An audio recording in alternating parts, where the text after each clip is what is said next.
মানে 18 জুলাই আমি যাত্রাবাড়ি ফ্লাইওভার উপরে আহত হয়েছি আর কি।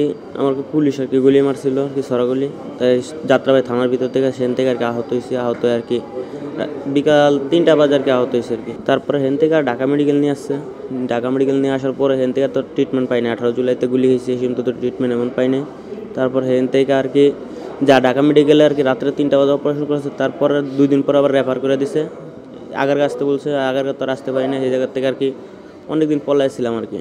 চোখে গুলি লাগছে আর কি, বাম চোখে আমি দেখতে পাই না আর কি। কর্নিয়ার ট্রান্সফার করতে হবে, আমার কর্নিয়ার পাল্টাইতে হবে আর কি। কর্নিয়ার পাল্টাইলে আর কি তারপর আর কি করবো। এখন কর্নিয়ার তো এই জায়গা এখন বর্তমানে নেই, থাকলে সেখানে কর্নিয়ার পাল্টাইবে আর কি। ওখানে করার পর আর কি বলবো আর কি, ডাক্তার ডিসিশন নিয়ে আসে পরে জানাবে আর কি। চিকিৎসা ঠিক ডাক্তার যথেষ্ট পরিমাণ চেষ্টা করতেছে আর কি। মানে হ্যাঁ যতটুকু আছে ততটুকু চেষ্টা করতেছে, হ্যাঁ করতে হ্যাঁ বাইরে আর কিছু করতে পারবো না।